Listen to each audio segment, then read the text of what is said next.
Hello बच्चों, आज हम शुरू करने वाले हैं एग्जाम्पल 6। एग्जाम्पल 6 क्या है? Is 2352 a perfect square. सबसे पहला क्वेश्चन यही है कि 2352 एक परफेक्ट स्क्वायर नंबर है या नहीं है, ठीक है ना। इफ नॉट, यदि ये नहीं है, find the smallest multiple of 2352। 2352 का सबसे स्मॉलेस्ट मल्टीपल फाइंड करो जिससे इसको मल्टीप्लाई करने पर ये एक परफेक्ट स्क्वायर नंबर बन जाए। सिंपल सी बात है, हमें एक ऐसा नंबर बताना है जिसको अगर मैं 2352 से अगर मैं मल्टीप्लाई करता हूं तो ये एक परफेक्ट स्क्वायर नंबर बन जाए, और जो स्क्वायर रूट जो नया नंबर मिलेगा आपको उसका स्क्वायर रूट भी निकालना है। देखो, मैं आपको सिंपल वर्ड्स के अंदर इसको समझाता हूं। जैसे मैं कहता हूं कि 3 एक परफेक्ट स्क्वायर नंबर है क्या? 3 एक परफेक्ट स्क्वायर नंबर नहीं है, हमें भी पता है। अब मैं 3 को किससे मल्टीप्लाई करूं कि ये एक परफेक्ट स्क्वायर नंबर बन जाए? सपोज मैं 3 को 1 से मल्टीप्लाई करता हूं तो 3 आएगा।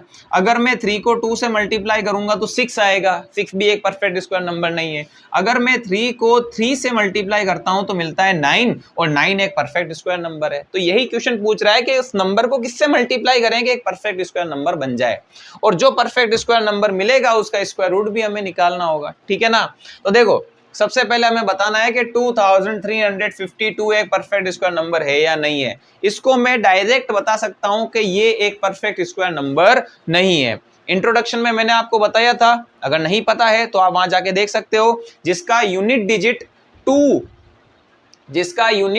2, 3, 7, 8 और 0 हो, वो नंबर कभी भी परफेक्ट स्क्वायर नंबर नहीं होते हैं, उनका स्क्वायर रूट भी नहीं निकलता है। तो इसके अंदर भी आपको दिख रहा होगा इसका यूनिट डिजिट क्या है, इसका यूनिट डिजिट है 2। तो ये भी एक परफेक्ट स्क्वायर नंबर नहीं है, लेकिन हमें तो प्रोसेस से करना है। देखो, हम क्या करेंगे, सबसे पहले इसका प्राइम फैक्टराइजेशन निकालते हैं। 2352 का प्राइम फैक्टराइजेशन निकालते हैं, और प्राइम फैक्टराइजेशन निकालने के लिए आपको पता है सबसे पहले प्राइम नंबर्स की जरूरत होती है। और प्राइम नंबर्स कौन कौन से हैं? 2 है, 3 है, 5 है, 7 है, 11 है, 13 है, एंड सो ऑन। खूब सारे हैं ये प्राइम नंबर्स। प्राइम फैक्टराइजेशन के लिए प्राइम नंबर की जरूरत होती है। सबसे पहला प्राइम नंबर है 2। तो देखो, 2352 2 से डिवाइड होगा या नहीं होगा वो भी तो देखना है हमें। तो जिसका यूनिट डिजिट 0, 2, 4, 6, 8 हो, वो नंबर 2 से पूरा डिवाइड होता है। तो ये नंबर 2 से डिवाइड होगा। अब देखो, 2 से डिवाइड करते हैं। 2 1 जा 2, 2 की टेबल में 3 तो नहीं आता, लेकिन 1 टाइम में आता है फिर से 2, लेकिन यहाँ 3 है तो 1 बच गया, ठीक है। अब देखो, 2 की टेबल में यहाँ क्या फॉर्म हुआ? 15। अब 2 की टेबल में 15 तो आता नहीं है, तो लेकिन 7 टाइम में क्या आता है? 2 7 जा 14, यहाँ है 15, तो फिर से 1 बच गया, तो 1 को यहाँ लिखो। और क्या फॉर्म हुआ? 12। 2 की टेबल में 12 6 टाइम में। देखो, अभी भी ये जो नंबर है 1176 ये 2 से डिवाइड होता है। क्यों? क्योंकि इसका यूनिट डिजिट है 6, और जिसका यूनिट डिजिट 0, 2, 4, 6, 8 होता है वो 2 से डिवाइड होता है, ठीक है ना। तो अभी भी हमें 2 से डिवाइड करना ही पड़ेगा। चलो डिवाइड करते हैं। अब 2 की टेबल में 1 तो आता नहीं, क्योंकि 1 जो है वो 2 से छोटा है, स्मॉलेस्ट है। तो जैसे डिवाइड में करते थे, स्टार्टिंग में हम 2 डिजिट ले सकते हैं, और क्या फॉर्म हो गया यहाँ पर? 11। अब 2 की टेबल में 11 तो नहीं आता, लेकिन 5 टाइम में आता है 10। क्या आता है? 10। और यहाँ है 11, कितना बच गया? 1, और यहाँ लिख दिया मैंने 1। क्या फॉर्म हुआ? 17। अब 2 की टेबल में 17 तो आता नहीं है। 2 8 जा 16, 8 टाइम में आता है 16, यहाँ है 17, फिर से 1 बच गया, यहाँ लिखो 1। और यहाँ क्या फॉर्म हुआ? 16। 2 की टेबल में 16 8 टाइम। अभी भी ये जो नंबर मुझे ऑब्टेंड हुआ है 588, ये 2 से डिवाइड होता है। क्यों होता है? क्योंकि इसका यूनिट डिजिट है 8, तो ये 2 से डिवाइड होगा। अभी भी 2 से डिवाइड करना पड़ेगा। 2 की टेबल में 5 तो नहीं आता, लेकिन 2 टाइम्स के अंदर क्या आता है? 2 2 जा 4, यहाँ है 5, 1 बच गया। कितना फॉर्म हुआ? 18। अब 2 की टेबल में 18 9 टाइम, और 2 की टेबल में 8 4 टाइम, 294। अभी भी ये जो नंबर है ये 2 से डिवाइड होगा, क्योंकि यूनिट डिजिट है 4, और जिसका यूनिट डिजिट 4 है वो 2 से डिवाइड होगा। 2 की टेबल में 2 1 टाइम में, 2 की टेबल में 9 तो आता नहीं है, लेकिन 2 4 जा 4 टाइम में क्या आता है? 8, यहाँ तो 9 है, 1 बच गया। और क्या फॉर्म हुआ? 14। 2 की टेबल में 14 7 टाइम। अब देखो, अब 147 तो 2 से डिवाइड नहीं होगा, क्योंकि जिसका यूनिट डिजिट 0, 2, 4, 6, 8 होता है वही 2 से डिवाइड होता है। यहाँ तो है 7, तो ये 2 से डिवाइड नहीं होगा। अब 2 के बाद में बारी आती है 3 की, ठीक है ना, लेकिन चेक तो करना पड़ेगा ना कि ये 147 जो है वो 3 से डिवाइड होगा या नहीं होगा। तो 147 का सिंपल प्रोसेस है, इनके डिजिट को सम कर दो, तीनों को ऐड कर दो, और तीनों को ऐड करने पर अपने कितना आएगा 12, और 12 जो है वो 3 की टेबल में आता है, जो 12 है वो 3 का मल्टीपल है, तो इस वजह से ये जो नंबर है 147 ये 3 से डिवाइड करने ही पड़ेंगे अपने को। अब देखो 1 तो 3 से छोटा है, तो स्टार्टिंग में हम 2 डिजिट ले सकते हैं और फॉर्म हुआ 14। 3 की टेबल में 14 तो नहीं आता, लेकिन 3 4 12 जरूर आता है, तो 12 आता है, लेकिन यहाँ है 14, कितना बच गया 2, और क्या फॉर्म हुआ 27। 3 की टेबल में 27 9 टाइम में। अब मिला मुझे 49। अब देखो 49 3 से डिवाइड होगा कि नहीं होगा, तो उसके लिए भी इनके डिजिट का सम कर दो। सम करने पर 13 आया, और 13 जो है वो 3 की टेबल में नहीं आता, तो 3 के बाद में बारी आती है 5 की। क्या ये जो 49 है ये 5 से डिवाइड होगा क्या?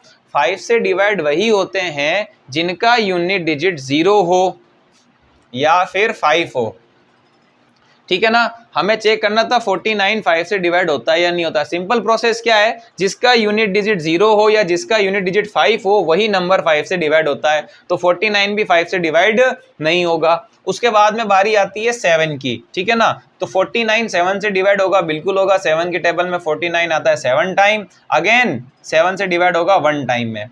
तो कुल मिला के मुझे ये फैक्टराइजेशन मिला है 2352 का, जिसके अंदर आप देख रहे हो 2 का पेयर बन रहा है, फिर से 2 का पेयर बन रहा है, 7 का पेयर बन रहा है, लेकिन 3 का पेयर नहीं बन रहा है। इस वजह से मैं कह सकता हूं कि 2352 एक परफेक्ट स्क्वायर नंबर नहीं है।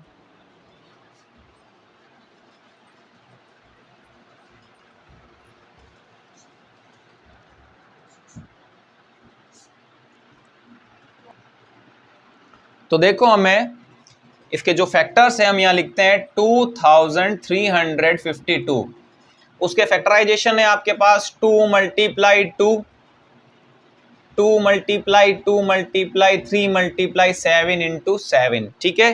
ये सारे फैक्टराइजेशन मैंने वहां लिख दिए। अब देखो 2 का पेयर है, बिल्कुल है, फिर से 2 का पेयर है, 7 का पेयर है, लेकिन 3 का पेयर तो है ही नहीं, तो अगर 3 का पेयर नहीं है इस वजह से 2352 एक परफेक्ट स्क्वायर नंबर नहीं है। देखो हम यहां लिख देते हैं prime factor 3 is not in pair, ठीक है ना, जो प्राइम फैक्टर 3 है वो पेयर में नहीं है। सो 2352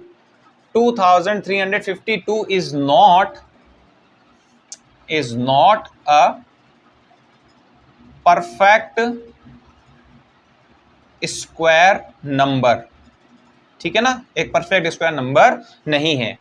अगर मैं ये जो फैक्टराइजेशन है इसके अंदर मैं 3 से मल्टीप्लाई और कर देता हूं, मतलब कुल मिला के 3 और इंक्लूड कर देता हूं, तो यहां पर 3 का भी पेयर बनेगा, है कि नहीं है? क्या बनेगा? यहां पर 3 का पेयर बनेगा और ये एक परफेक्ट स्क्वायर नंबर बन जाएगा। 2 into 2 into 3, sorry 2 into 2 into 3 into 3 into 7 into 7। देखो बाकी सब एज इट इज है, मैंने अपने मन से यहाँ पर 3 और इंक्लूड किया है, मतलब कुल मिला के इन सभी फैक्टराइजेशन को मैंने 3 से मल्टीप्लाई कर दिया है। क्या कर दिया है? 3 से मल्टीप्लाई कर दिया, जिससे क्या हुआ 2 के पेयर है, 3 का भी पेयर बन गया और 7 का भी पेयर बन गया। अब जिसका पेयर कंप्लीट है वो तो एक परफेक्ट स्क्वायर नंबर होगा, बिल्कुल होगा। अब देखो अगर मैं 3 को भूल जाऊं तो बाकी सबको मल्टीप्लाई करने पर तो मुझे पता है 2352 आता है। अपने मन से मैंने क्या लाया? 3 लेकर आया था मैं, ठीक है। अब 3 से इसको मल्टीप्लाई करो, 3 2 6, 3 5 15, 10 एंड 7056, तो मुझे क्या ऑब्टेंड हुआ? 7056। अब क्या पूछा गया था कि वो जो परफेक्ट स्क्वायर नंबर है, जो न्यू नंबर है, वो एक परफेक्ट स्क्वायर नंबर है, उसका हमें स्क्वायर रूट भी निकालना होगा, है ना। तो सबसे पहले मैं लिख देता हूं new square number. New square number, जो नया आपको स्क्वायर नंबर मिलेगा वो क्या है? 7056 है, ठीक है ना। क्या है? 7056। इसका हमें स्क्वायर रूट भी निकालना है। तो देखो इसका स्क्वायर रूट निकालने के लिए इसका मुझे फैक्टराइजेशन निकालना पड़ेगा, और इसका फैक्टराइजेशन अब आप निकालने के लिए मत बैठ जाना, इसका फैक्टराइजेशन ये पड़ा भाई, इनको मल्टीप्लाई करने पर ही तो 7056 आया है, तो इसका फैक्टराइजेशन ये रहा 2 multiply 2 multiply 2 multiply 2 3 multiply 3 7 multiply 7, 2 का पेयर है, 2 का पेयर है, 3 का पेयर है और 7 का पेयर है, ठीक है ना। तो देखो 2 का पेयर है, फिर से 2 का पेयर है, इसको एक बार लिख दो 3 का और ये 7 का, ठीक है। अब देखो 2 2 जा 4, 4 3 जा 12 और 12 7 जा 84। कुल मिला के जो नया नंबर हमें ऑब्टेंड हुआ था 7056, उसका स्क्वायर रूट क्या है 84 है। होप कि आपको ये क्वेश्चन समझ में आया होगा, आप इसको नोट कीजिए। नेक्स्ट वीडियो में मिलते हैं हम एग्जाम्पल नंबर 7 के साथ, तब तक के लिए थैंक यू फॉर वॉचिंग।